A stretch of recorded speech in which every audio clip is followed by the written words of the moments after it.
Hello, everyone. I'm Jim Garrison. I want to welcome you to this session of Humanity Rising as we convene our fourth of 5 sessions on the disclosure process of the UFO UAP issue and what are the facts that we can take after so many decades of cover-up and secrecy and classification to be true about the UFO UAP domain.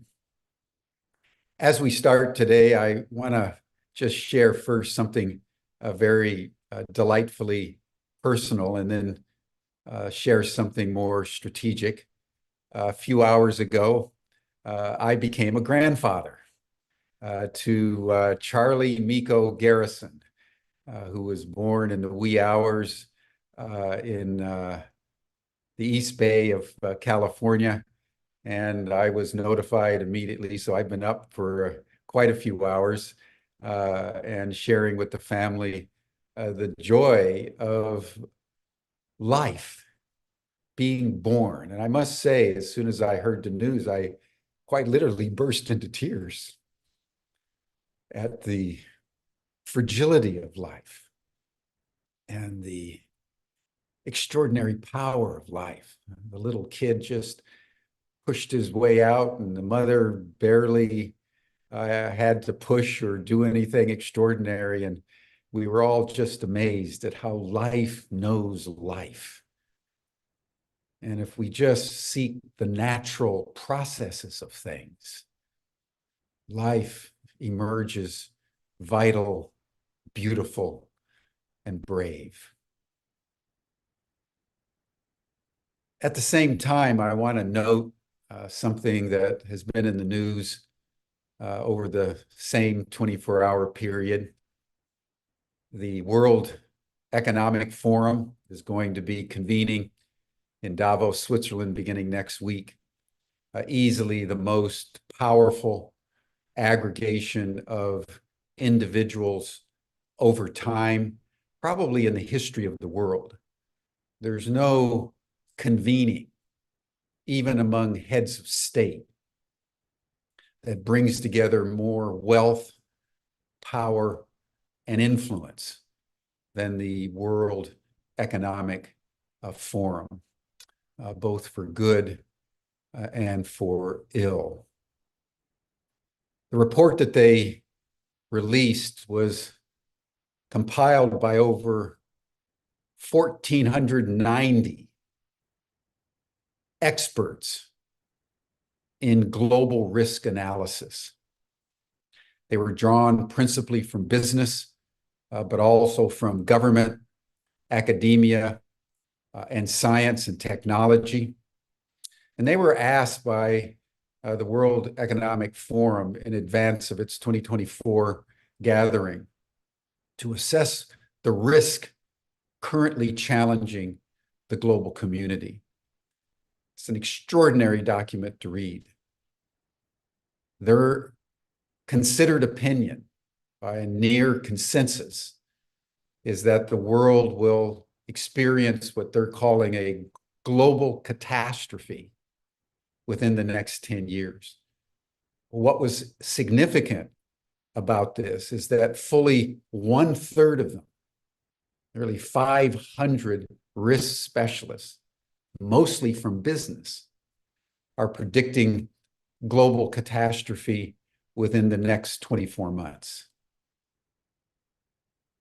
I raise this because, as you will all remember from our special solstice broadcast commemorating the signing and the passage of the UAP Records Collection Act, and also as we started our 2024 Humanity Rising convenings on the 8th of January, we started the programs with a short video of the recent Kogi prophecy that is indicating exactly what the considered opinion of 500 global risk analysts in a completely secularized context are saying is about ready to happen to our planet.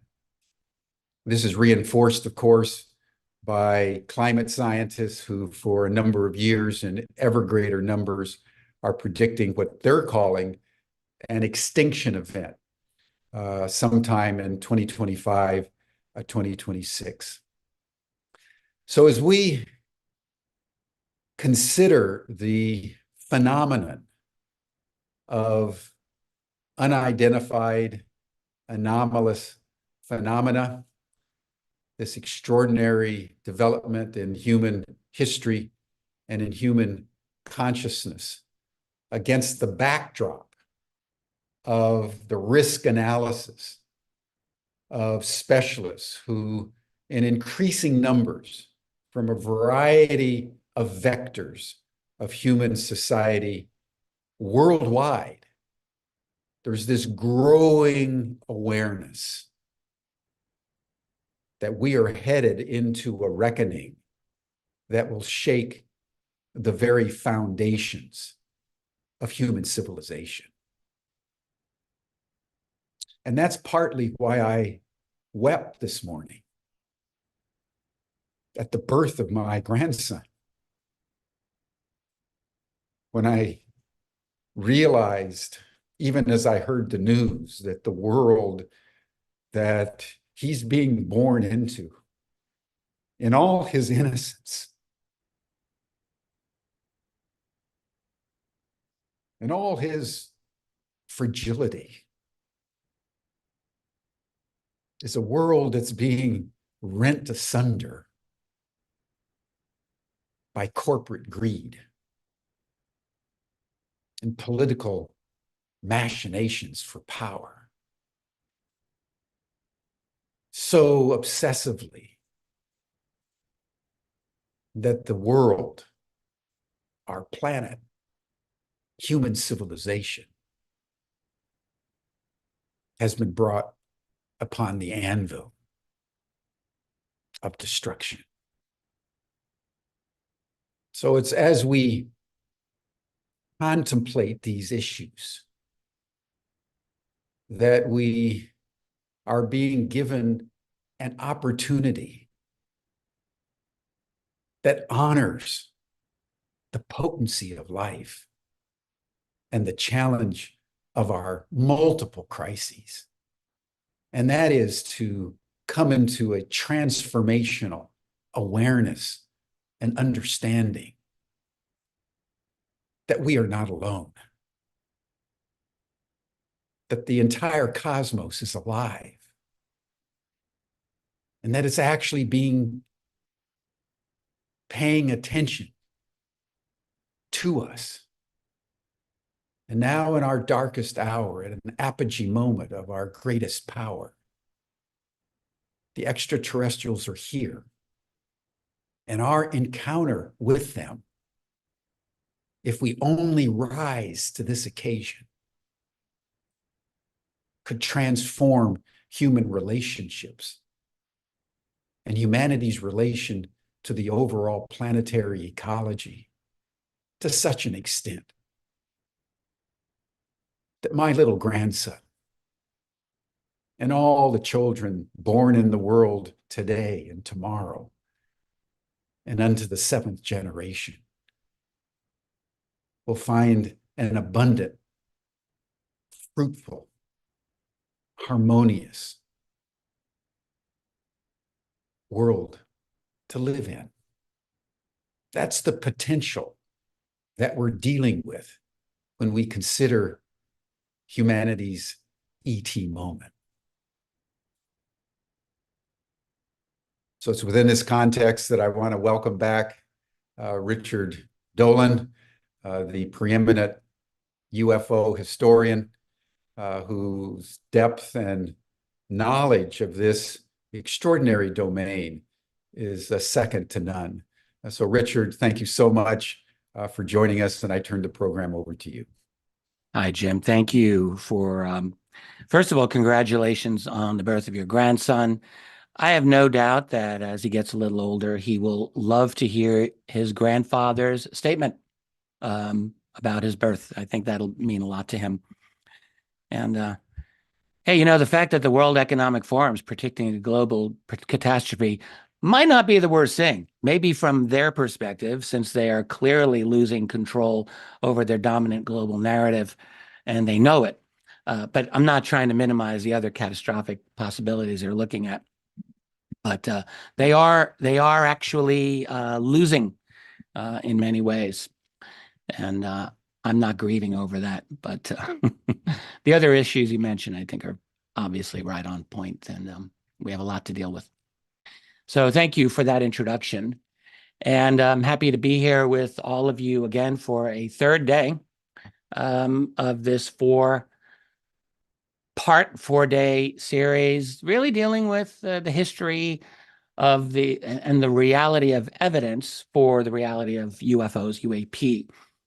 Today, I'm going into some directions that I think are not often delved into. For those, just a reminder, the first day I did a kind of startup overarching intro about the evidence, some of the evidence supporting the reality of UFOs. Talked a little bit about ancient evidence, and then really went into the modern era and discussed a number of U.S. declassified documents that I think made it very crystal clear that they were deeply interested in this subject. And then yesterday went deeper into the subject of crash retrievals, acquisition of exotic technology, and really in that sense looking over a couple of the more interesting cases, obviously Roswell, a number of others, talking about the research of one of my idols, Leonard Stringfield, who certainly went through many interviews of individuals to gather up information. Call it testimony. It's not the same as getting a declassified government document. I'll certainly acknowledge that. But I do maintain, I think many people do, that when you start getting, that number of individuals providing generally consistent testimony, we see a pattern. And we humans were good at pattern recognition. It's one of our strengths. And when you see a pattern like this, you should not ignore it. And I think Stringfield found some very strong patterns indeed to attest to the reality of not just UFOs and ETs, but of the retrieval of that. And before I go any further into today's talk, I just want to point out that there's a huge difference psychologically and politically between the United States government saying, yes, we think maybe there's something out there, we don't know what it is.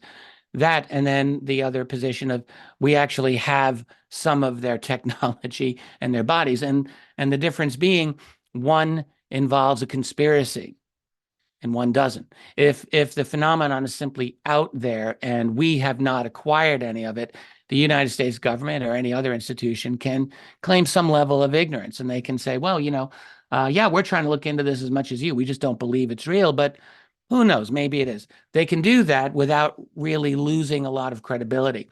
If, on the other hand, it becomes clear that the United States government has, for essentially an entire human lifetime, hidden its possession of reality-changing technology, well, then that, despite whatever their justification for that might be, they clearly would have their own rationale for doing so. Nevertheless, it puts that government in the position of being essentially liars to the world, and then now having to explain that position to the rest of the world. And that's not a comfortable position, to say nothing of will the United States government then be pressured to release some of its information on this to the rest of the world, including to geopolitical adversaries like Russia and China, and on and on. So it becomes a very difficult issue. But acquisition of the tech, that is the red line of disclosure.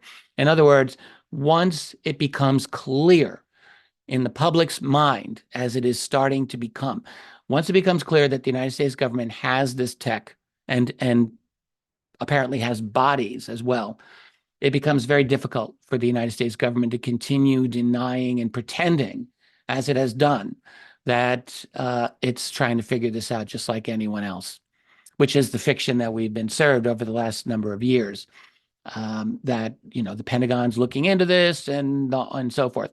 All of that is a lie. It has to be a lie if they've acquired any of this technology. Someone clearly knows this. And that is the difficulty that the US government finds itself in. There's many aspects. There's a military difficulty, there's a social difficulty, but there's a PR difficulty, public relations. And that's where they're at. So let me start sharing my screen. So today we're going to get inside the cover-up and why it should matter to you. That's right. It should matter to you. It does. I'm going to talk quite a bit about the privatization of UAP research throughout this. And when I say UAP research, I mean the deep stuff, the studying the technology, that kind of thing. So as my bullet points here indicate, we're looking at essentially, as far as we can tell, the entire aerospace industry. We have Lockheed Martin, we have Boeing. They're huge in this space. McDonnell Douglas. And then other corporations, the Battelle Memorial Institute, which is not always particularly well known. I will be talking about Battelle. I misspelled it here in the, I think that was an auto spell check correction. It's Battelle with an E-L-L-E. So sorry about that. It says battle, but it's Battelle. The Rand Corporation, SIAC, and many others. We'll get into all of those. Not long ago, an article appeared in the publication known as The War Zone that talks about 70 years of military anti-gravity research. This is just from, I think, 3 or 4 years ago, 2019. We hear about this every now and then. As a matter of fact, back in the 1950s, there were, whoops, let me just get out of this screen share. Sorry about that. Can you see me now? Back in the 1950s, there were articles that appeared briefly in a couple of publications, mainstream publications, talking about how the United States was on the verge of developing its own flying saucers and its own version of anti-gravity. And then, as a number of people noticed, those articles just stopped. And what happened? There's a lot of talk, I think accurate speculation, dealing with the work of someone like Thomas Townsend Brown, T. Townsend Brown, who was a real pioneer in developing anti-gravitic concepts. Something known as electrogravitics was really something he pioneered, and apparently was able to get lift out in a particular manner. So what he did is he took found that a disc-shaped object, like a flying saucer, if you polarize the charge, and I'm sure I'm going to mangle some of this because this is not my expertise, but if you give a strong positive and a strong negative charge to each end of the disc, you generate a certain level of propulsion. He tested this in a variety of ways. He had his disc tethered to a pole, gave it a charge, and it moved. It moved around the pole pretty rapidly. That was known as Project Winter Haven, and that was during the period of time that a lot of these articles were coming out. And then Brown's work went black, as it were, and he got a lot of interest from the United States Navy from the mid-1950s, and that was the rest of his career was in that mode. So, and the articles went black as well. So the speculation has always been, well, anti-grav research went deep undercover and was not going to be something that was for the public to share. Essentially, that's what we're talking about. So let me just move on. We're gonna come back to a lot of these corporations soon. Back in the 1950s, we had Project Blue Book, of course. That's a picture of the man. The most famous head of Project Blue Book was a captain in the Air Force named Edward Ruppelt. Ruppelt was famous because he wrote a really very fine book about his time running Project Blue Book. It's one of the best UFO books still to this day, called The Report on Unidentified Flying Objects. And Ruppelt, he wrote that book in the mid-50s after his stint at Blue Book.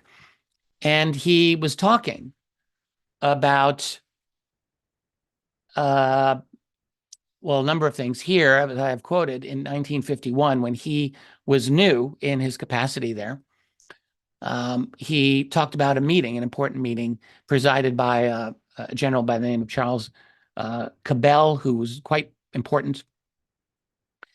And Ruppelt's talking about industry leaders at this meeting. He says the meeting was attended by his entire staff, and a special representative from Republic Aircraft Corporation. The man from Republic supposedly represented a group of top U.S. industrialists and scientists who thought there should be a lot more sensible answers coming from the Air Force regarding UFOs. Ruppelt was a bit sketchy and everything else he said about that, but he made it very clear that these industrial leaders were important. They were obviously able to sit in on meetings with top-level generals like Cabell, who later became number 2 at CIA, by the way, in later years. And just talking about the influence of industry there. And, you know, you don't get a lot of that in the 1950s. So I thought it was interesting that Ruppelt talked about it. This woman here is Irena McCammon Scott. She wrote a heck of a book called Sacred Corridors.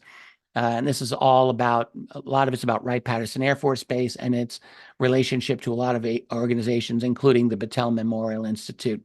So I'll use her description to describe it. She called it the world's largest nonprofit independent research and development organization. That's a very significant statement to make about it. The nonprofit part is interesting. That's why we don't often think about Battelle, because they're not a for-profit corporation like, say, you know, Lockheed is. So we kind of forget about Battelle. But Battelle is very close to Air Force headquarters, which are in Dayton, Ohio. Battelle's over in Columbus. Battelle either invented or was key in inventing, you know, made key developments in xerography, that is photocopying, right?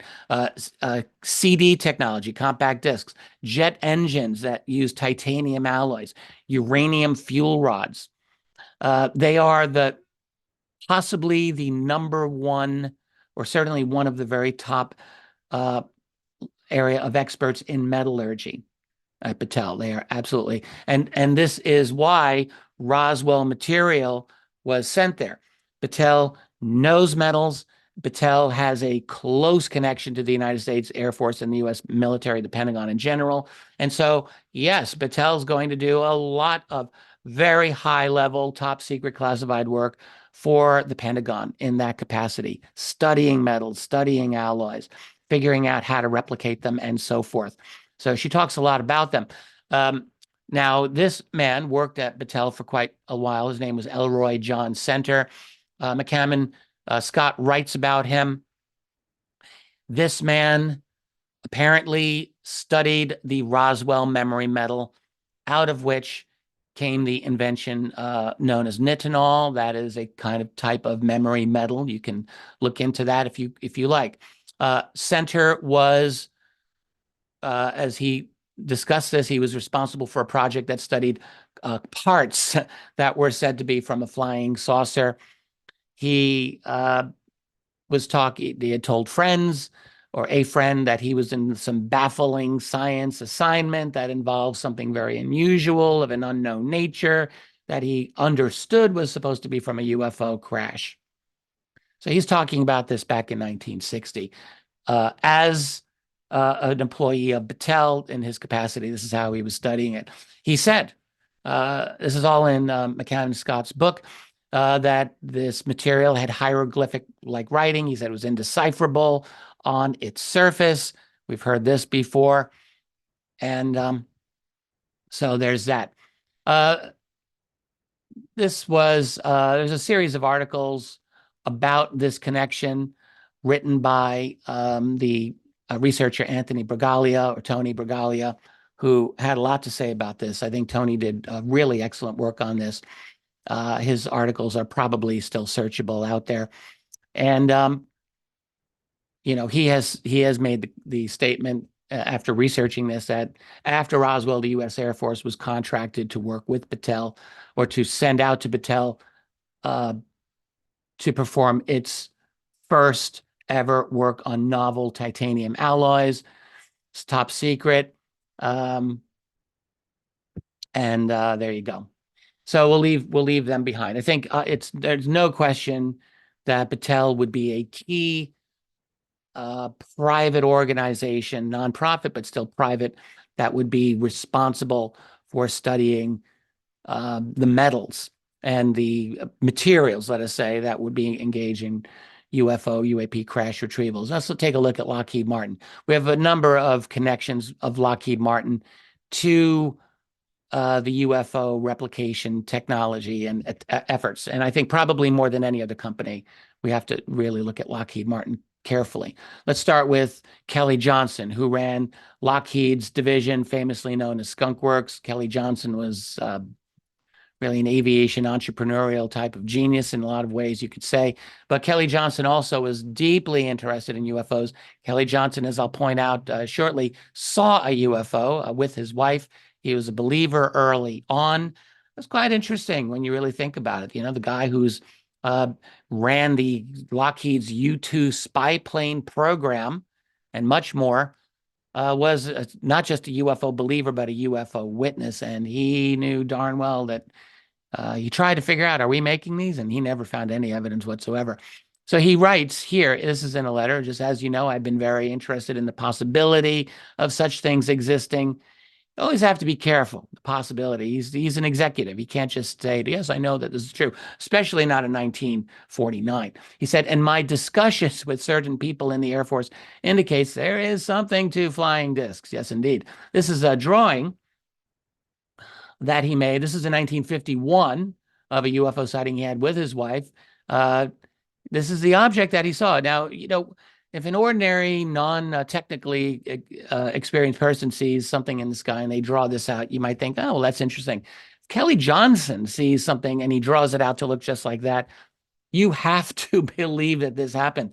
Kelly Johnson, more than anyone else, probably possibly in the world, would be qualified to be able to know what an unusual aircraft looked like. So he just described this as an object, which I believed at the time and still do to be a flying saucer flying west of Brent's Junction, California on a very dark night. I did not see the object itself, but saw a clearly defined flame or emanation as shown in this attached sketch. So he saw enough to draw that out. Here's another interesting connection to Kelly Johnson and Lockheed. This is a picture of a man named Frank Rand Jr. He's not very well known, but Frank Rand Jr. in the 1960s was an assistant to President Lyndon Baines Johnson at the White House. And again, a little known element of our history was that at that time, Johnson asked Rand to look into UFOs and report back to him. This is interesting because, you know, when you think of the history of Lyndon Johnson, I remember years ago reading the massive biography of Johnson by, oh golly, famous book, and can't remember the name. I'm drawing a blank. It was a very long book, many volumes. Some of you know what I'm talking about.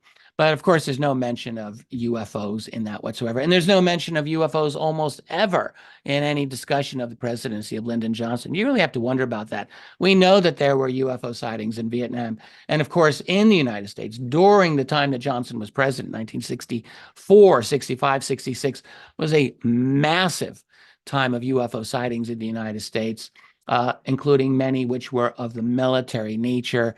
You have to assume LBJ knew something about this. It would be absurd to think he had no knowledge of this whatsoever, and yet historians have constantly ignored LBJ's connection to the UFO subject. It's very interesting how historians do that.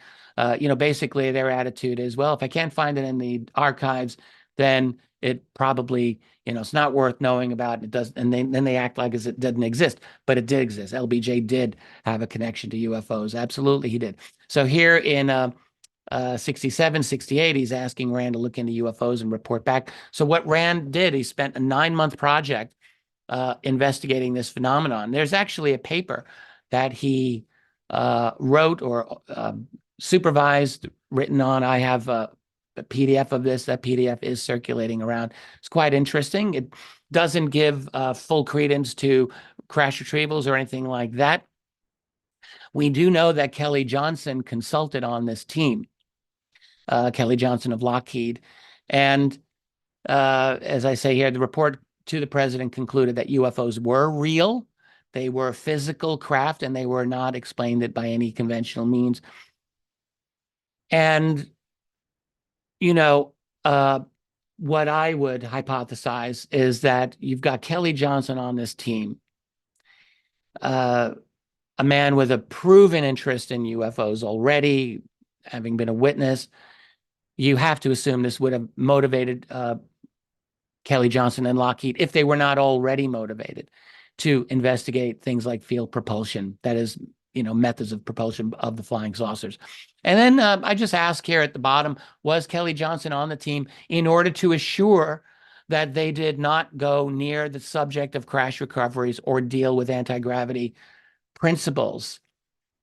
My guess is the answer to that is yes. I think that's why, or that was one mission. In other words, this may have been a report for the president, but I think it's a mistake, therefore, to ensure that everything that was going to go to the president would be the full, complete, unadorned truth of the matter. Everything has a point at which it must be held back, and when you're dealing with crash recoveries, or anti-grav field propulsion, we have a long history in American history of shielding the U.S. president from certain things that were illegal, certain things that the president needed plausible deniability on. We all know about Iran-Contra. We all know about when, something known as Operation Mongoose, when the CIA, beyond the orders of President Kennedy, was trying to assassinate Castro and blow up Cuban schools and poison sugar shipments and things like that. Kennedy really didn't know anything about that. We know further back in period when Eisenhower was very unhappy over the government that was then in Guatemala. It was a socialist government. Eisenhower's 1954, very unhappy about it. Allen Dulles, CIA director, says, "Bop, bop, bop. Don't say another word, boss. I got this. You don't need to know." And of course, they switched out that government in no time. So the president often needs plausible deniability. President can't know everything. First of all, it's impossible. But secondly, from a national security empire management point of view, the president realistically should not know everything that's going on, because the president's got to be the face, the nice, clean, nicely scrubbed face of saying, yeah, we're the good guys. We're wearing white hats. I don't know about any of this bad stuff. That's a necessity. And so I think that's what happened in the case of this. I think that's one reason why crash retrievals were not discussed or acknowledged in this Frank Rand Jr. supervised paper. So another connection of Lockheed to this phenomenon, I think we can say, is known as the flux liner, or the ARV, the Alien Reproduction Vehicle. This is a sketch of that, a very detailed sketch, as you can see, by the late Mark McCandlish. I'll have a bit more to say about Mark shortly. This is a very, very detailed sketch, as you can see. Mark got this through discussions with his very close friend at the time, an aerospace executive by the name of Brad Sorensen, who they were scheduled in 1988, in November of 88, to go to an air show together out in California. And Mark had to beg out of it at the last minute. He had a deadline for a major publication. As you can see, he did outstanding aviation illustrations, and he had to work, so he could not go, to the air show.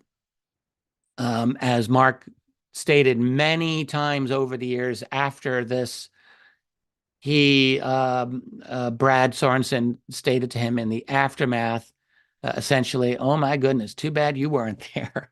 I saw something pretty neat." Sorensen went with a high-level defense official to this air show. The specific identity of that official has never been revealed officially. There's lots of rumors of this person or that. But they went together, and this official said to Sorensen, "Hey, come with me. I'll take you to the real air show." And they think they get into a helicopter. They go to Norton Airfield, to what is known as the big hangar. They go in there. There's all sorts of guards with M16 machine guns. The official said, "No worries, just don't say anything and I will get you in." And they go in, and it's amazing, apparently. And you've got all of these prototype aircraft. Some of them were losing bids for military contracts, but were still extraordinary. I've had long conversations with the excellent historian Michael Schratt about a lot of this. Michael knows this better than anyone alive today, I think, or close to it. And but then there was this big curtain dividing the hangar in two, and Sorensen eventually went to the other side of the curtain, looked in, and there was a 3 or 4-star general giving a lecture at a podium. But the main thing is that he saw these 3 hovering discs that looked like what I just showed you there, and right here, different sizes, nicknamed Mama Bear, Papa Bear, and Baby Bear. Sorensen apparently looked very carefully.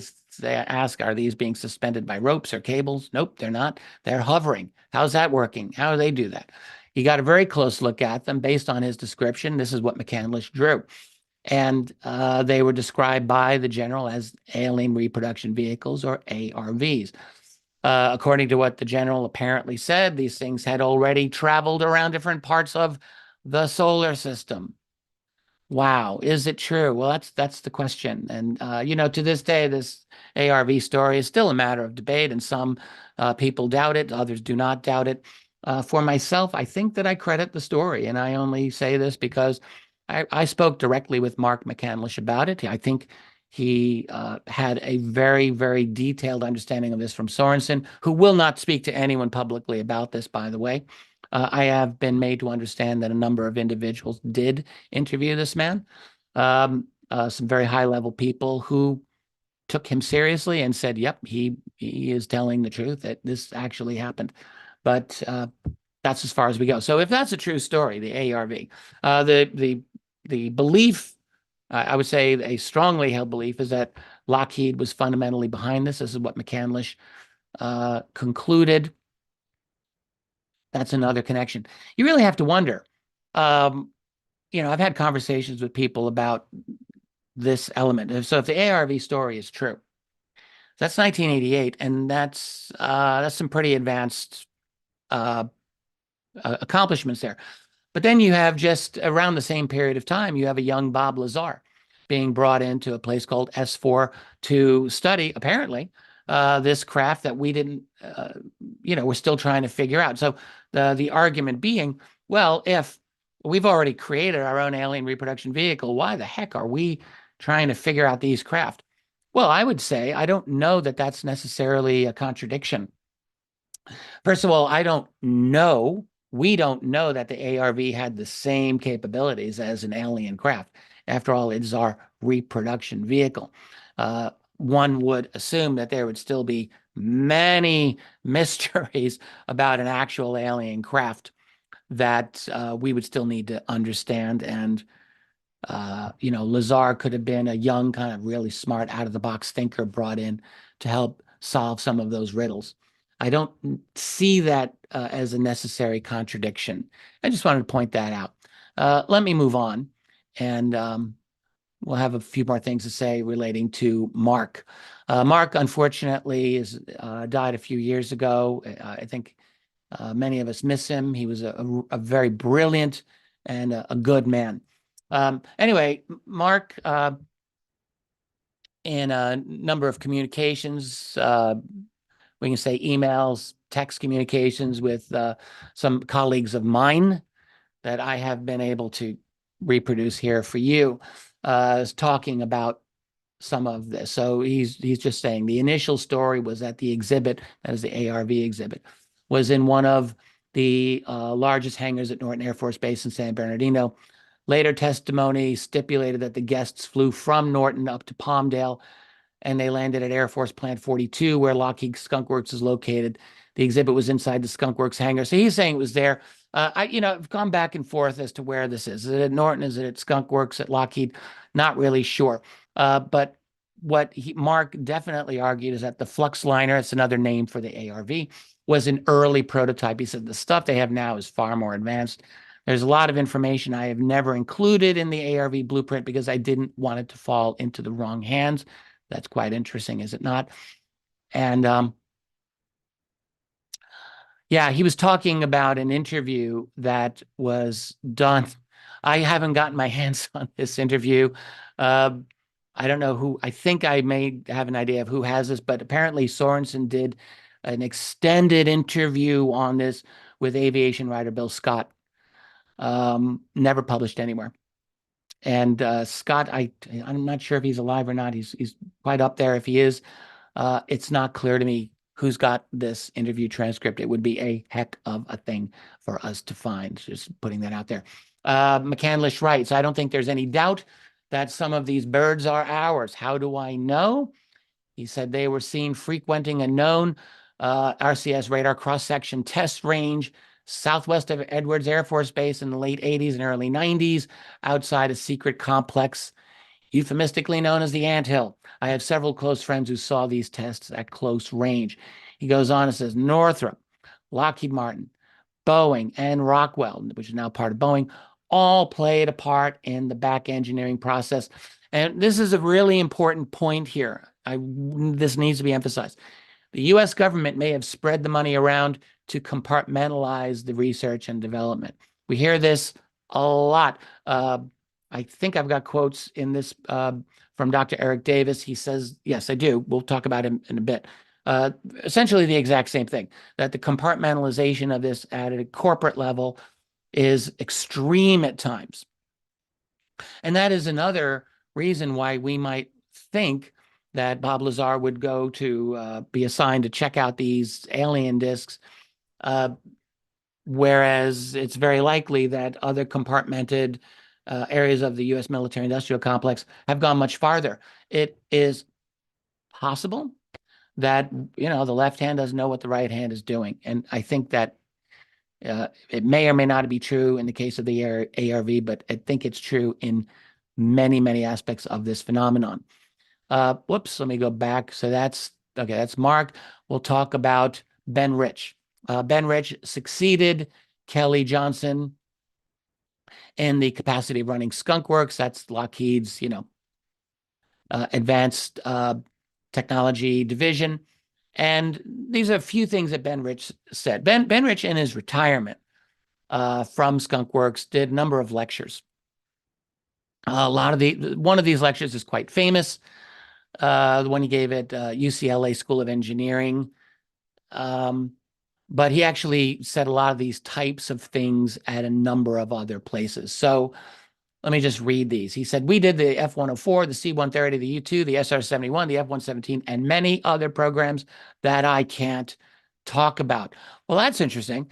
We're able to talk about the stealth bomber. That's the F-117.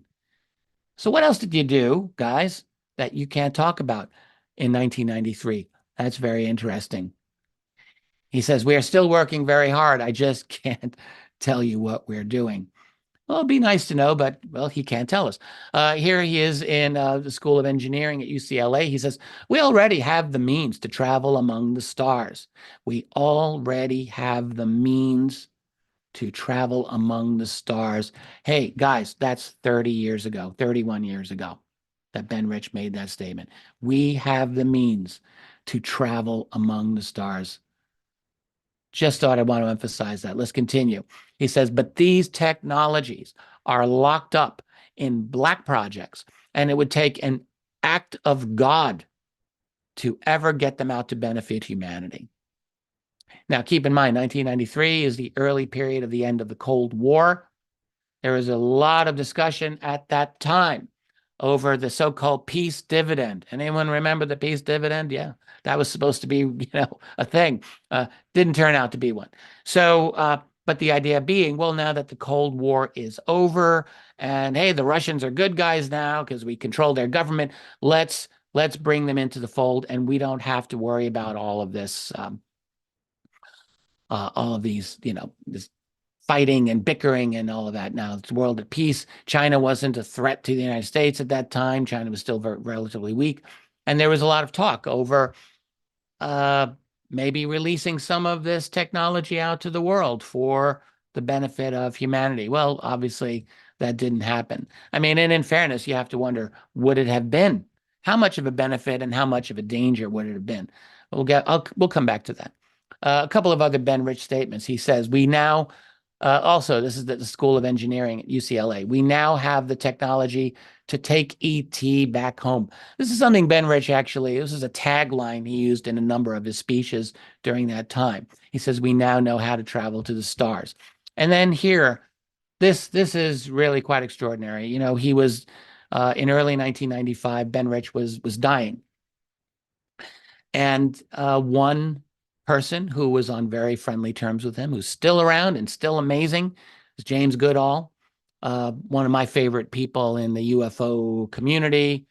Anyway, Jim Goodall knew Ben Rich quite well, and had a series of phone conversations with him as Rich was, well, dying in the hospital. And Goodall was finally able to get Ben Rich to talk a little bit about UFOs and advanced tech and so forth, only as Rich is dying. And Ben Rich, this is what Jim Goodall has said. Ben Rich said, Jim, we have things out in the desert that are 50 years beyond what you could possibly comprehend. If you have seen it on Star Wars or Star Trek, we've been there, done that, or decided it wasn't worth the effort. That's Ben Rich. On my YouTube channel, I did an interview with Jim Goodall where we talked a little bit about this. It's always worth looking into. And in fact, I did a private interview with Jim, which is on my website, richardolmembers.com. If you're a member, go check it out.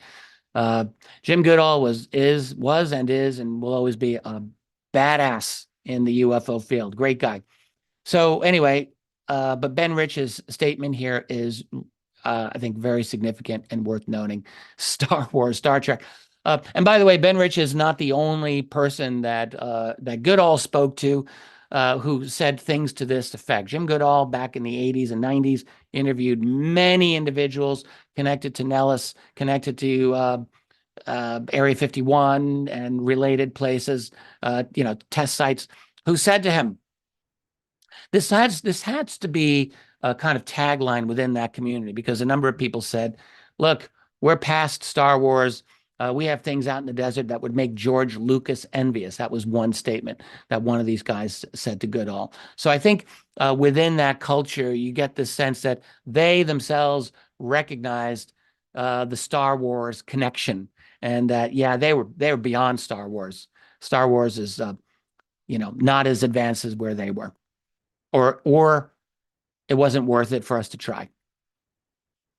A few other connections to Lockheed and UFO or UAP research. This is Don Phillips. This man was interviewed by Dr. Stephen Greer a number of years ago.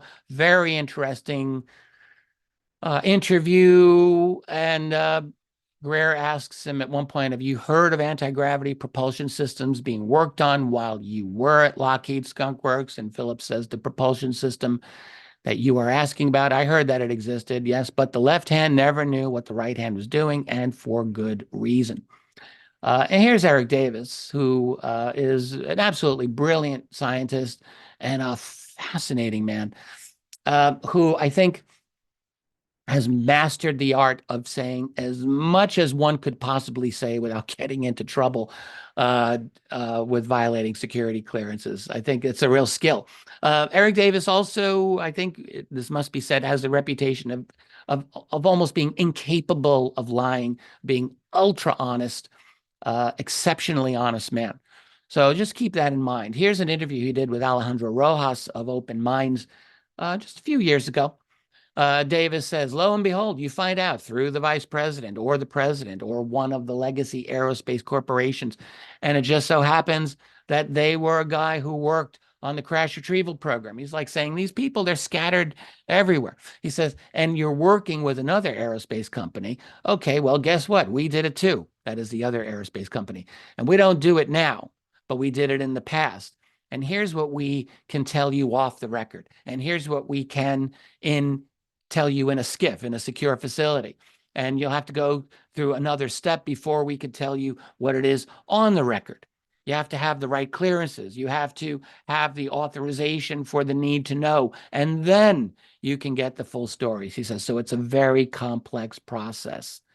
Very enlightening. That's a great interview. It's worth searching out on the web to read the entire interview. It's absolutely enlightening on every level. We have a statement from the late Senator Harry Reid. This is not that long ago.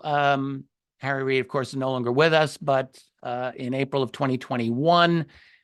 Hey, he was quoted in the New Yorker for a very kind of an interesting piece that the New Yorker did on this subject.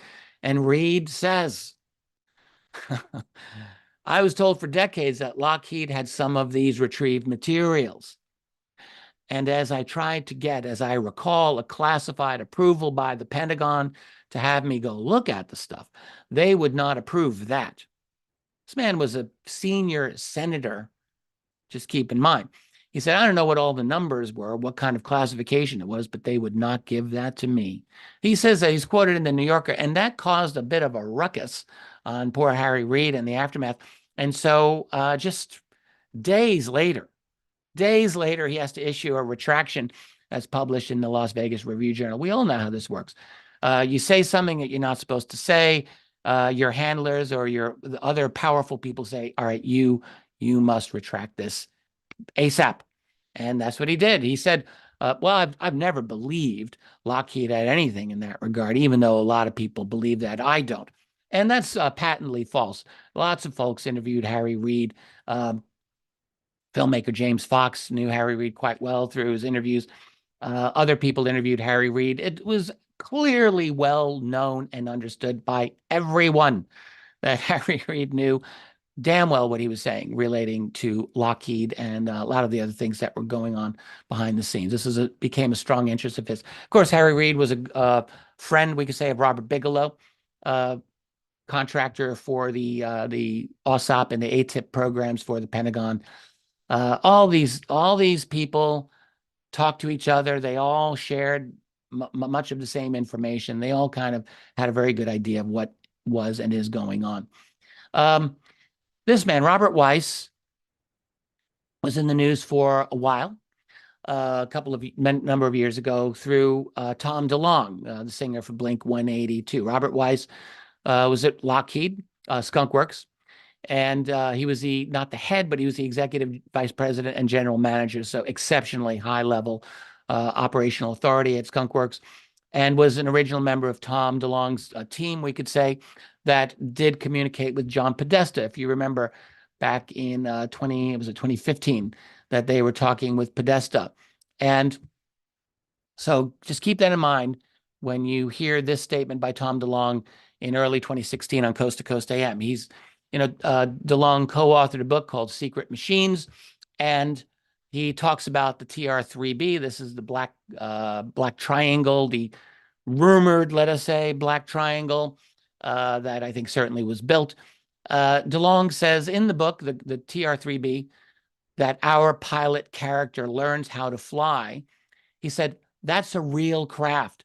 Don't forget that. Yes, we have cracked gravity. And yes, we are building machinery that have anti-gravity. And yes, I was told that it's a big deal. He says on a Reddit AMA of the same year, to the TR-3B, this is a real craft. I believe the Skunk Works built it. I believe. Even if he knew that Skunk Works built it, do you think he's going to say that everyone's got to play the game of CYA? You have to do that when you're dealing with this type of reality here. And then he says, I was told that the ability to engineer and manipulate gravity has been created. So he's made the statement a number of times. Now, ask yourself a question. How do you think is the most likely scenario by which Tom DeLonge got this information? Do you think it might have been through Robert Weiss of Lockheed, someone whom he was very closely associated with for a certain period of time and had many long conversations with? Yes, I think this is the most likely scenario indeed. So what we're doing here is connecting the dots. Now, let's talk about Boeing a little bit here. There's not as much information connecting Boeing to this research, but there are very good reasons to believe that, yes, Boeing absolutely has done this. This gentleman here, Gary Tenuta, was a witness of a black triangle over Boeing Field in November of 1993, about 30 years ago. It's very close over him, as you can see in that sketch. He said, look, there's no other way to describe it because that's precisely what it was, a huge black triangle. Bam, there it is. He said, I could clearly and unobstructedly see the object like a huge, dense black silhouette against this gray ceiling. He couldn't see where it went, but it was right by Boeing Field. It's the huge Boeing facility there in Seattle. Now, I will just add that a number of years ago, I personally interviewed a retired Boeing engineer who worked on classified projects. I got to know him pretty well. I liked him very much. He was a good guy, a very smart man. Unfortunately, became ill and is not active any longer. But he told me I had two separate interviews with him, both pretty detailed, that Boeing during the 80s and 90s, when he was actively engaged there, that Boeing was definitely working on black triangle craft. He said to me that this was based in part on having studied ET technology. One of the interesting things he said to me about this was that I don't think he knew fully exactly either, but his understanding was that a portion of, or a lot of the propulsion had to do with utilizing Earth's natural magnetic field.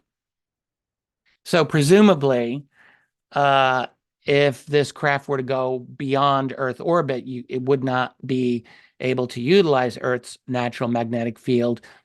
Would that indicate that these particular craft were essentially bound to Earth? Well, maybe that's what it did mean, or maybe there were other things going on with these as well. But one of the weirdest things this man said to me is that these objects would jump. And I'll never forget this. I said, what do you mean jump? What does that mean? He says, well, I'm not so sure either, but they're here and then they're there. They would jump, or then they're over there. And then he said, and look, this is just what he said to me, but his indication was that they would jump not just through space, but yes, through time. That was his understanding. He went further, actually, and said to me that this was essentially a dangerous process for the pilots, that it didn't always work out well for the pilots of these craft in terms of their physical health or even their psychological health. So all very interesting. I'll be the first to say, yeah, this is just one guy's testimony. Is it true? Well, I wasn't there any more than you were. Maybe some of you watching were there, for all I know, but I wasn't there. And so, but I am providing this testimony here for you because I think it is worth listening to. This is Bob Wood, a friend of mine, a great researcher, a good individual, and a brilliant man. Who's had many years in the UFO community, worked at McDonnell Douglas, and was involved in a UFO research program back in the 60s, a long, long time, as part of a future tech initiative within McDonnell Douglas. And the study that he was involved in there determined that, quote, they could take a toroidal loop of superconducting material and establish a strong magnetic field in one direction, and then charge it at the same time so it could float in the electrostatic field of the Earth. Sounds kind of like an anti-gravitic effect for sure. He said they concluded they were about a factor of 10 away from having superconducting capacity enough to do this. The project was canceled. They spent $500,000 in research, and according to Bob, it was canceled. But getting kind of close to being able to do something really quite significant, it seems to me. This is Bobby Ray Inman, a very famous man with the organization SIAC, that's Science Applications International Corporation, as you see right there. Bobby Ray Inman, of course, was also head of the NSA for a number of years and high-level CIA. And SIAC itself is described as NSA West within the intelligence community. On the board of SIAC were people like Bobby Ray Inman, the late Donald Rumsfeld, Robert Gates, all powerful defense officials, intelligence officials, and the like. There was a famous phone call that Inman had with the researcher Bob Exler back in 1989. This is out there now on YouTube. It's been covered, and it's quite fascinating. You can search it out. Where Inman, Exler is being very careful with how he talks about the language. This is 1989. The MJ-12 documents had recently come out. And so there was a lot of discussion about this, but still people had to be very careful, especially when you talk to someone like Inman. So Exler, talking about various craft. They're not talking about alien craft here. But if you really read between the lines and listen carefully, you can see Inman is saying the U.S. government is in possession of, quote, recovered vehicles. Inman said, I have some expertise in this area. He knew of a program to indoctrinate the public in matters related to UFOs. He said that he understood who is behind the technology of the crafts. In other words, making it clear that he meant that it was ET beings. Again, I would argue this. You read the transcript carefully, listen carefully, and I think that is the conclusion most people come to. He said there was a program to possess ET tech that was covered by the national security laws. Another interesting man, this was also someone interviewed by Stephen Greer, William Pawelek. He was a U.S. Air Force computer operations and programming specialist, extensive security background. He says there's at least 4 power groups in the world with incredible wealth, advanced tech. They have taken over an array of black programs, U.S., Russian, and Chinese. Gave the idea that this is way beyond governments. I find this to be quite intriguing and very possibly true. They cooperate and compete with each other. This actually makes a lot of sense to me. He says there are several projects in the aerospace industry that are exceptionally dark, dealing with things like electrogravitics, scalar technology that was, quote, taken offline. Lockheed Martin, Boeing, Northrop Grumman, blacker than black, he says. And they are willing and able to use force to maintain their secrets. That means kill you. And by the way, Mark McCandlish in his last few years, whether rightly or wrongly, was, you could say, quite paranoid over his own safety. And I'll just leave it there. Let's go back to Leonard Stringfield. I talked a bit about Leonard Stringfield yesterday, but here he is with a connection to the company General Electric, which I think is a spot-on connection. I think they're very involved in this. He had a person by the initials YR, GE employee way back in the 50s, was brought into work at Wright-Patterson under extreme security involving installation of some sort of radiation device. The guy had to be blindfolded. He was brought to an underground level. He said it was icy cold, terrible smell, under constant watch by guards. He saw non-human corpses inside glass cases resting on marble slabs. Guards immediately pulled a sheet over the top. So that's all we have of that story. Stringfield wasn't really looking for corporate connections. He was looking for stories about alien bodies. But the point is that GE had to, pardon me, have had a relationship with the United States Air Force and the Pentagon, even in order to bring people at all into a security, into a facility of that level of security. And finally, we'll just mention here Rand Corporation. We have a statement from a man named Albert Bruce Collins, who was a metallurgical engineer, worked on the Manhattan Project and elsewhere, was interviewed by a researcher named Tim Cooper, who is still around. This man, Albert Collins, died shortly after this interview. Talked about a project known as Archangel, involving the CIA, Rand, and he said the Vatican. Didn't have a lot of detail, but it was an ET-related program. So you got Rand Corporation in there. They're very important. A major think tank, a major research and development operation. They are, since the 1940s, probably the preeminent U.S. defense think tank research and development group out there. But they was some kind of study that they did in Project Archangel, concluding the aliens were biological, gas breathing. That's another typo there, excuse me. Gas breaking would be a little different. That's a funny typo. Intelligent creatures with larger heads than humans, and mentioned the interest by the Atomic Energy Commission. That's now the Department of Energy, and that department's interest in UFO-related experiments. And I'll just mention off, while we're at it here, that in the terms of the UFO cover-up, we talk about the Department of Defense. Yes, absolutely, we should, because they're deeply involved in this, the DoD, the Pentagon. But we should also be talking about the Department of Energy, and also, I would say, the CIA, for starters, if we're looking at U.S. government entities. So not only just, I've got a little bit of time here. I want to be sensitive to that. But let's talk about the science involved in this, because this is really quite significant indeed. There's an image recreation of the Tic Tac UFO. How did that object? Well, we all know the story. Back in 2004, Commander David Fravor encounters this thing, and it accelerated. It is instantly gone out of his field of vision within 2 seconds. We don't have conventional propulsion technology that can explain how to do this, the sudden acceleration and everything else that these things do, the lack of a heat signature, which is typically the case. So the question is, how do they do this? Are they manipulating? Is there an ether? Is there a general field that they can participate in? Or is it the 0-point energy field? Is that what we're talking about? Or a superfluid medium that is able to harness mass gravity and inertia? So again, let's return to Mark McCandlish. Mark, of course, got very deeply into this issue relating to, are they tapping something like the 0-point energy field? McCandlish talked about a source of his talking about the mercury isotope 199.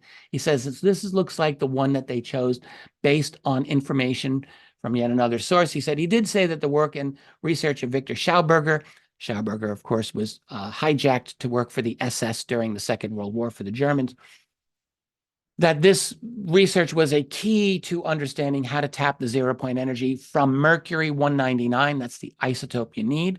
There's a lot of different isotopes of mercury. This one is the one that works best when subjected to high voltage electrical discharges.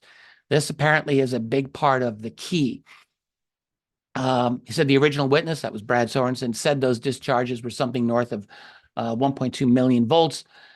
Isotope 199 is said to have an unusually high nuclear spin ratio. Don't ask me what all of this means, but McCandlish goes on and says, Brad had said that one characteristic of the mercury vapor used in the first version of the ARV was that it was a noble gas. That means it doesn't react with anything, and that makes it quite valuable. The work of this man, Kenneth Shoulders, is significant as a follow-up on some of this type of work. Ken Shoulders has a number of people who are very, very strongly of the opinion that he was onto it. And I'm just going to go on what some of these other experts have said, which is that Shoulders' work proved that a portion of a spark discharge consisting of ions and electrons coalesce into organized geometric structures. These structures are guided by the fields induced by their own motion. He called these organized structures EVOs, exotic vacuum objects, and apparently discovered they exist everywhere in nature. In other words, self-organizing structures. This is important because they produce a wide array of anomalies. They can atomize or chew up matter. Some people theorize this is what happened with the experiments of the so-called Hutchinson effect.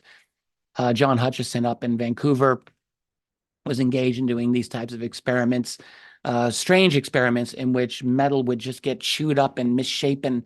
And the idea is that Shoulders may have been onto a big portion of why this happened. They can induce nuclear reactions. That's pretty interesting. It may be dangerous. They can nullify mass or inertia of matter and do more than that. And apparently, according to this research, if you believe it, if one scales up the effects of EVOs, they are analogous to those produced by UFOs. That is, harmful radiation emissions, electromagnetic frequencies, violation of Newtonian physics, cloaking, and more. So it's a little bit about Shoulders. If you just take that connection a little bit further, EVOs and flying saucers, if you scale up the effects of EVOs, they are analogous. Well, as I just said here, so there's a nice picture there. So according to McCandlish, again, he was talking about Eric Davis's work. He said Davis was experimenting with mercury plasmas, virtual plasma conditions, in a self-organizing vortex configuration. Sound familiar? Like the central column of the ARV. He was all set to publish. Word was he had found a way to tap 0-point energy, and then suddenly the paper was classified. This is according to Mark McCandlish. So, for me, I mean, sadly, I'm very much out of my scientific depth in discussing these, but I'm just doing my best to to relay this to you and to those of you out there who really have a much better grasp of these principles. But we'll just talk about scalar and vector potentials. Scalar potential, I was led to understand, is analogous to the pressure that you would feel under the surface of a river. The pressure. Vector potential would be considered the current or the direction of the water that one would feel from the river current. So if in a length of wire with a current running through it, the scalar potential would be the general ether environment in the room, and the vector potential would be the movement of the ether along the wire in the direction of the electron flow, if that makes any sense to you. A little bit to me. If that's true, then it would mean a new way to understand the basic physics of our universe, and also a new way to generate energy and propulsion. So in other words, there's some revolutionary potentialities within the UFO phenomenon in terms of energy generation. So when we're talking about free energy, this might very well be the direction that we want to look, or at least that a lot of the corporations are very likely looking at, we might assume. Even if that's not the answer, I think we have to assume they've been trying to look into that, because that seems like a legit avenue of research there. So again, bottom line here.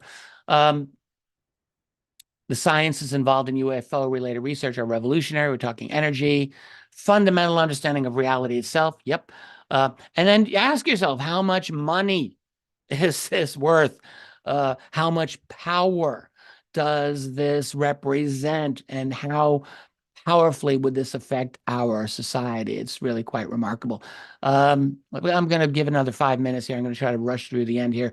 The burying of this secret. You know, I've talked in the past about the Davis Wilson notes. These were notes that were leaked out in 2019, which I personally was shown part of in 2006. And, you know, when those notes were leaked out, my goodness, it was really distressing to see the lack of nerve, I'm just going to say this, of so much of the UFO community in defending these documents, which were so obviously real. And then, you know, the attack that they were subject to by really spurious and unethical individuals who really tried to take them down. Those notes were genuine. What were those notes? They were found in the archives of the late Edgar Mitchell, Apollo 14 astronaut. And these were notes that he collected because he was part of the same group, the same club connected to Robert Bigelow and NIDS, the National Institute for Discovery Science. Mitchell knew about the meeting that Dr. Eric Davis had with Admiral Thomas Wilson after Wilson had retired. Wilson had attempted and failed to get access to a reverse engineering alien flying saucer fabrication program, probably Lockheed. Was in fact indicated, got the initial indications about this from Dr. Stephen Greer back in 1997. Looked into it, got the door slammed in his face, talked all about it to Davis in an interview, which Davis then put to text, and only for the use of his friends, one of whom was Mitchell. When Mitchell died, those notes leaked out. Again, I was showed them in 2006. So here's Mitchell talking about the reality of this. He said, this is in 2008, guys. This is a long time ago. He said, I eventually went to the Pentagon and asked for a meeting with the Intelligence Committee of the Joint Chiefs. That's Wilson, which I got with another naval officer. You know, we know who all of these individuals are that had many similar experiences, and we told our story. And this gentleman, a vice admiral, that's Wilson, said to us, well, I don't know about that, but I'm going to find out. As Mitchell told me, he told the world. So that vice admiral called a few weeks later and said he had found the source of the black budget funding for this project, and that he was going to subsequently investigate, because if it was real, he should know about it. And as a matter of fact, he would be in charge. Those are his words, or he should be in charge. And so we did get calls from him sometime later, and a report much later than that he had found the people responsible for the cover-up and for the people that were in the know. And he was told, I'm sorry, Admiral, you don't have a need to know there, and so goodbye. This is Mitchell on Larry King back in 2008. And yet, you know, it's incredible that people would deny that this story is real. So there's Eric Davis and Admiral Thomas Wilson. These are a copy of the notes. They're out there. They're on my website. They're in a lot of places I'm sure you could find. Basically, what Wilson learned is a group known as SAPOC. That's the Special Access Program Oversight Committee, and the senior review group within that really were running this. This is buried within the Pentagon. He had his meeting in June of 1997. And Miller, by the way, Miller's the other Navy officer that Mitchell was referring to, Will Miller. Wilson told Will Miller that the senior review group chairman said, if I don't follow their suggestion, I would not get promoted. In other words, if I didn't shut up about this. Wilson met with the gatekeepers of the program. We all believe Lockheed, probably Lockheed, maybe not. He said, I need to be running this. They said, no, you don't need to be running this. You're not involved. The only reason we're even talking to you is because we basically want to know, how did you learn about us? And they gave him a little bit of information to shut him up. And they said, basically, no, you're not in the program. Wilson said, well, I'll complain up the chain. They said, be our guest, go right ahead. We're not afraid of you. And he did complain and was threatened with his career. And that's exactly what he's talking about. I probably should be sensitive to the time that I have here. This is something that I've discussed many times, but just basically the point here is that you've got a small group of individuals who are the interface, between these carved out special access programs and the rest of DoD funding. They are within the Pentagon. They're the gatekeepers. There's a minimal to very little amount of oversight that seems to be given to these programs. When you really look at the structure as it seems to be, it's very difficult to see how there could be proper oversight of any of this stuff. It's really run by private industry, and the U.S. government is essentially their security force. These are some of the names of the individuals that Wilson tried to look into relating to these programs. That includes Defense Secretary William Perry, who's still alive, and some of these other individuals are still alive as well. So they hold SAPOC and SRG hold the keys to access to the private company special access programs. The corporate players like Lockheed have their own gatekeepers. They are beyond public access or inquiry through FOIA. At least that's what it appears. Congress does not appear to have leverage. And if you doubt that, ask yourself what happened to the UAP task force, the UAP Disclosure Act that was in the NDAA just recently, how it got gutted.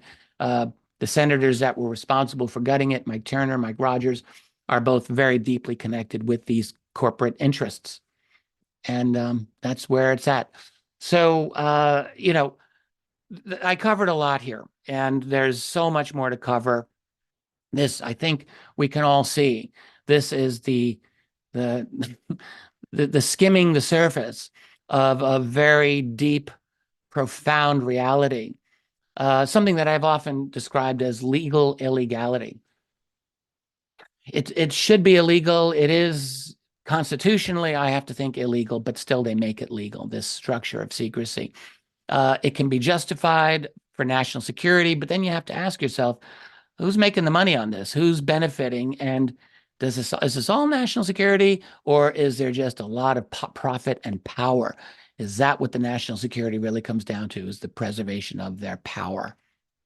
And that's a whole other series of conversations we can have, but it's certainly important and worth asking. I'm going to leave it here and have a little bit of time for some questions. Thank you for staying with me again for this. And if we can bring Jim back, I'll answer whatever questions that we're able to. Thank you, Richard. Thank you so much. You rushed through a huge amount, but I think we got the essence that there's a lot of illegal legality going on out there that we don't know about. And not only does the public not know, but very high levels of the governmental apparatus, both in the executive and legislative branches, don't know either. People that should know. And I think that would be where I want to begin on the questions. As you understand the black programs of the Pentagon and the special access programs and so forth and so on, what would you guesstimate is the scope? Are we talking about tens, hundreds of billions of dollars a year? How much allocation is being put in that direction that is essentially beyond any kind of constitutional control? That's a great question, and it really gets to the core. The short answer is I don't think anybody really knows, but we can keep in mind over the years there have been a number of statements coming out of the Pentagon itself and out of other government auditing sources about missing money from the United States government. We've all heard about this, and I think many people now are aware that back in 2001, Secretary of Defense Donald Rumsfeld, this is under the George W. Bush presidency, stated prior to 9/11 that according to their attempts to kind of balance the Pentagon's hundreds of computerized accounting systems, that there was, I think he initially said $2.6 trillion worth of transactions that were not reconciled or not accounted for. He amended that to 2.3 trillion, and then came 9/11. And then there was a committee to really look into this matter. It was headed by a man named Dov Zakheim, and they got that number down to, wait for it, zero. They got it down to zero, if you want to believe that. There have been many other analyses that talked about missing money. Now, I just want to point out with Rumsfeld's statement, does that mean that $2+ trillion actually went missing? That would be more than 8 times the Pentagon's budget for that year. Pentagon's budget in 2001 was something like 300 billion. So how could you lose 8 times your annual budget? So I don't think that's what was the case. What I think he was saying is that when you're trying to balance your checkbook, they had all these different accounting systems that were not talking properly to each other, and so all of these transactions kind of added up and duplicated and triplicated and whatever. But essentially what it meant is that the Pentagon could not properly be audited, and there's more than ample opportunity for billions of dollars to go missing on an annual basis. Where would this money go? It would be siphoned out. I mean, it's a huge treasure trove. And obviously not everyone is honest, and organizations are above the law. So we don't really know. I had long conversations with my friend Catherine Austin Fitz about this very question. How much money has gone into this kind of thing? Catherine was with the U.S. government. She's a very brilliant financial person. And I don't think anyone really knows, but we're talking about large amounts. I would have to think over time, minimum hundreds of billions of dollars could easily have gone into this. I'll add one other thing. I had a long conversation with a scientist who has good knowledge of this matter, and said to me that the best estimate that he and his colleagues had is that the security of managing this UFO, UAP retrieval scenario was 7 to 8 times the amount of money that they spent on research and development. So that the security was very expensive. And I asked, well, what would that involve? And I think it involves like built infrastructure, maybe underground, and then a whole bunch of other things like managing the media, managing the security of people. Mm-hmm. So it's an expensive proposition, and that in his word, the security was more expensive by far than the actual science. Mm-hmm. Well, another issue that's related to this, as you know, came up during the reconciliation process with what was originally the UAP Disclosure Act, and that is the legislation called for eminent domain and subpoena power and so forth and so on. Yeah. And one of the reasons why it was eviscerated to the extent that it was is that the aerospace corporations put on the table the intellectual property. If the Lockheed Martins and the Boeings and the Raytheons and the Radiance Technologies of the world are doing all this research, mm-hmm. engaging in the reverse engineering, developing the products, building the weapon systems, then who owns it? Exactly.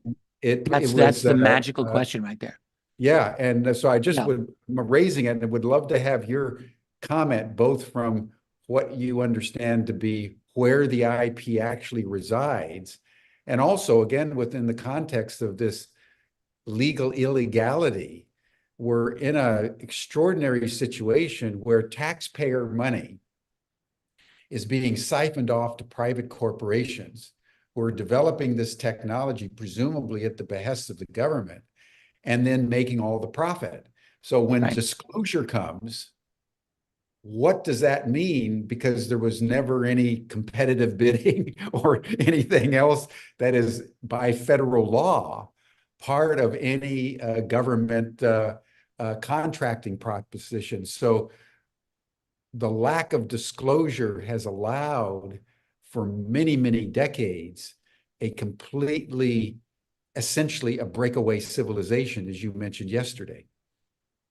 I think this is really one of the key reasons we're seeing movement toward some level of UFO disclosure today.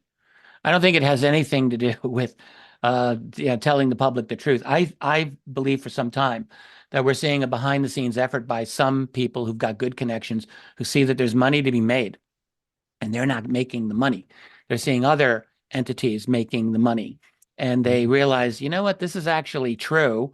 And we've been suckered, we've been had, um, and we have been left out of access. Again, I'm referring to the individual who talked to me about the amount of money being spent and relationship of security to R&D. This individual also said to me, like he said, every five or so years, you see these classified efforts to discuss disclosure implications. Should this happen? Should this not happen? One of the issues that came up is legality, just what we're talking about. And he said, think of defense contractors who are left out of the loop. Could they have a class action lawsuit here in terms of complaining about unfair business practices? U.S. government established, just like you're saying, a relationship with Raytheon or Lockheed. What about these other guys who they get locked out and you create this? Now, I mean, how do we resolve legal issues like that? It is beyond my legal. I'm not a lawyer, and I don't think lawyers would agree. Of course, they're not going to agree. Really, it always comes down to who's got the power to enforce their will. That's how it always ends. And so, but I do think we are seeing an attempt by some people. I mean, I can't speak for the old TTSA organization, but I've often suspected that there's some kind of money-making motivation there. Not everyone's interests are as pure as the driven snow. It's very rare. Everyone's got an angle. Everyone's got something that they want. It doesn't mean that it's bad, by the way. It just means this is what motivates them. And if that motivation helps achieve some kind of disclosure, then my attitude is fine. More power to you. I don't have a problem with that. But I do think that this is a legal nightmare or a legal mess potentially. But probably my guess is that it will be resolved simply through force. So someone's going to make a ruling. That's going to be the end of it, and a lot of people will be happy, and others will be very unhappy. And I assume because I don't think there's a simple way to make everyone happy here. I don't think that that's possible. Yeah, exactly. Highly complicated. And when it sees the full light of day, very litigious. Absolutely. It all starts to work out. Let me ask two other questions before we close. One, talk to us a little bit about the applicability of these ET technologies on world-saving energy systems, because that's a major piece of this. Yeah. The corporations in secrecy have been trying to reverse engineer these ET technologies for weapons. They want to come up with this UFO weapon so you can really establish US dominance over the world, knowing that the Chinese and the Russians, among others, are doing exactly the same thing.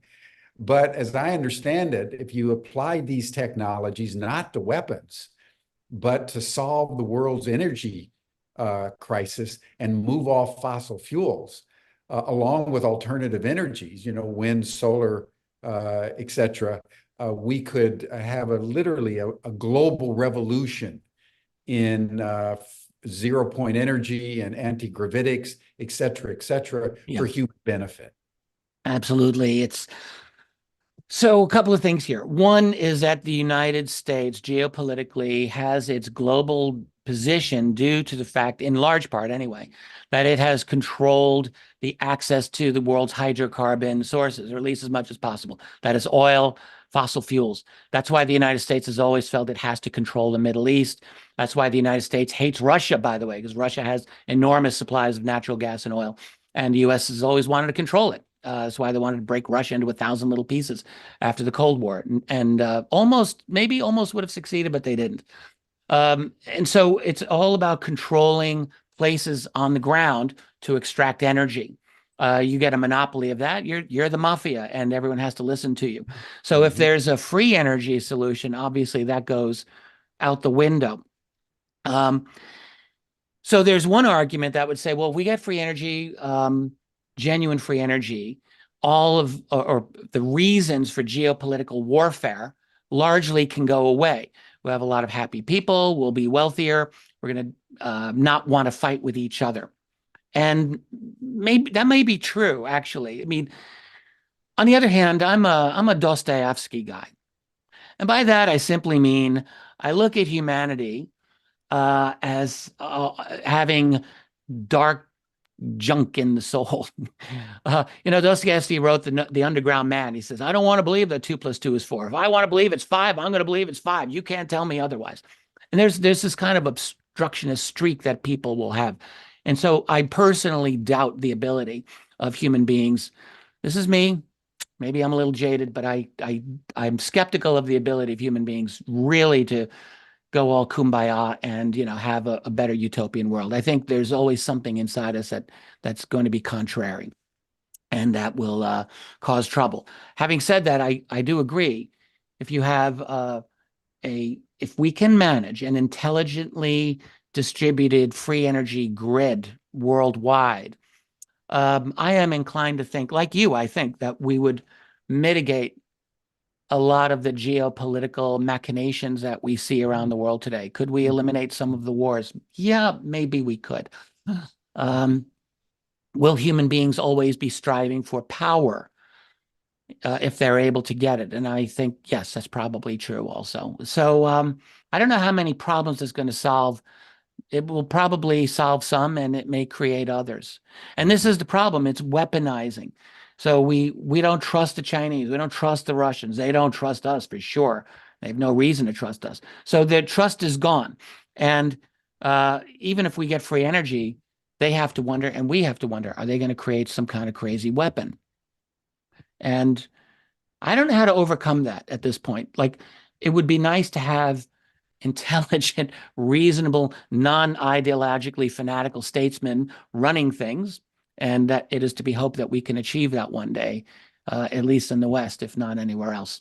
So it's a messy situation, and whether we're going to get through it in one piece or not, I don't know how to say.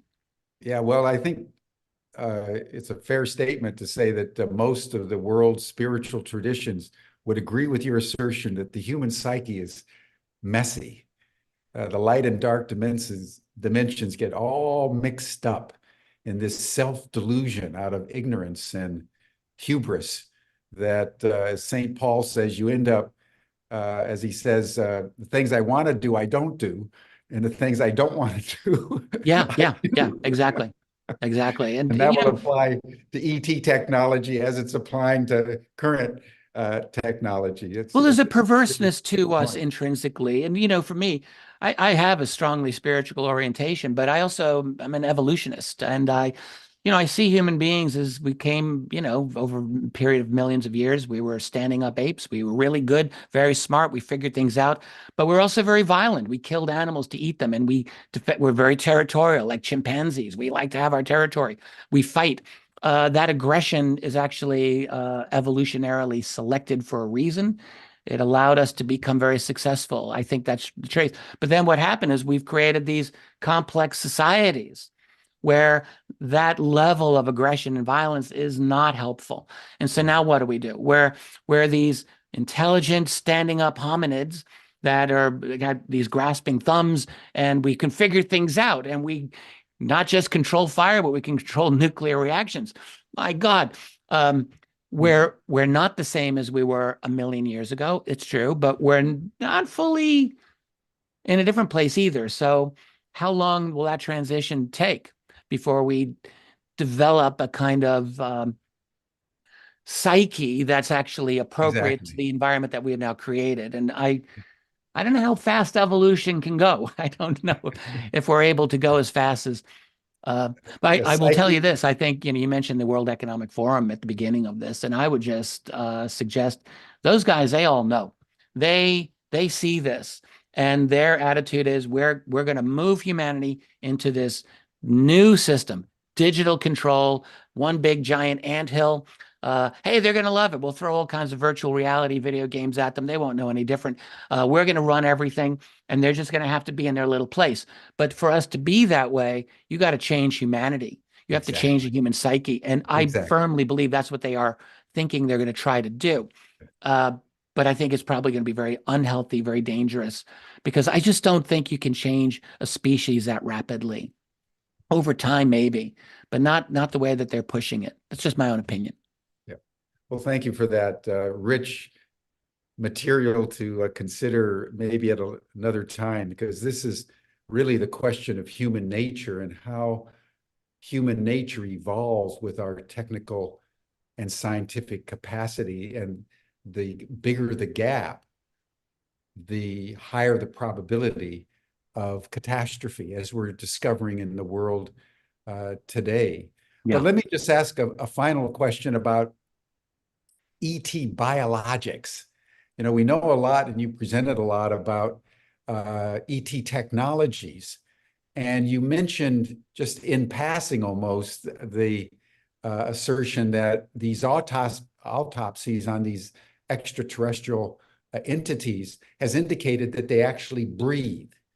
And I'm just wondering, what else do we know about uh, the ET biologics, particularly in relation to the point that you were making yesterday, that they seem, or at least your conjecture is, that they're probably more AI constructions than biological beings like we are. But what do we actually know from reports from like the doctors that have done the autopsies and so forth about what they are sort of biologically? I don't think we know an awful lot, and it's hard to speculate on this. We have a very few number of data points, and not many more. Stringfield was able to get a few through his doctor connection, and a couple of others, I believe. And so yeah, I don't know if they were AI created. I think they were genetically engineered. So this is my speculation that they had to be genetically engineered. They could be fully biological, even if they're genetically engineered, or they could be cybernetic, that is genetically engineered with artificial, chips and components inside them like that. Who knows? That would be cybernetic, I guess. Um, but I would just repeat that I see no other way for the gray to exist biologically other than as a genetically engineered creature, just because I am not able to see a way that they could birth naturally. It does not seem physically possible. And also, I think their body plan strikes me as, um, I mean, it's not something that I would think evolves purely naturally. It could have started naturally. They could be themselves derived. We often talk about human beings being derived from extraterrestrials, but is it possible? I would just put this out there that some of them are derived from us. An ET intelligence comes here, says we're not really suited for living on planet Earth because it's not right for us, but let's create an organism that is. And you would then take the native Earth organisms, and you would certainly want to take human beings because they're pretty successful with big brains, and you would just enhance them for your purposes. And I wonder if that's what grays are, if they are modified from a human body plan. I mean, the thing is, our body plan, we don't really know because we don't have confirmed examples of life having evolved on other planets. So the question is it a natural is this a natural body plan for a successful technological organism to have? I think maybe it could be. Forward-facing eyes, so you're a predator. You were initially on four legs, but for whatever accident of nature, you end up walking, which frees up your front legs to become arms and hands. And that turns out to be, wow, that's very useful. Let's stay with that. And over time, is that the secret sauce that allows for a species Mhm. eventually to become a dominant species because it develops intelligence and the ability to manipulate its environment through hands? That's really our magical combination there. And so, is that something that, given enough biological diversity on a planet and enough opportunity, is that the best way to develop a world dominating species? Which I would submit if there's an extraterrestrial species that can come here, I would have to think they first dominated their planet. They first were the apex predators of their planet, not prey, predators. That's what I believe. And then they would perhaps evolve into maybe not having to have warfare all the time, but Mhm. still, like humans, very used to getting their own way. That's what I believe. So they don't You have are to a do warfare diplomat. You are a because diplomat. they get what they want. Yeah, yeah. Yeah, for Maybe sure. I'm just, Yeah, putting that yeah. out. No, love it. Love it. It's so rich. So rich. Well, thank you so much. Now, just tee up what we're going to discuss tomorrow in our final session. Yeah. Well, tomorrow is kind of overview, big picture. Let's get in a helicopter and just look up at the ground from above. So I want to discuss. I want to take this back to these visitors, these other beings, if that's what we want to call them, and speculate as to what are they doing here, why are they here, why now, as opposed like in large numbers, which is what it seems to be. What is happening? Does it have anything to do with us? I think the answer is yes, it does. Does it have anything to do with our planet? I think probably yes as well. And so we'll try to get a handle on that. So tomorrow's the big picture. That's what I'm going to try for.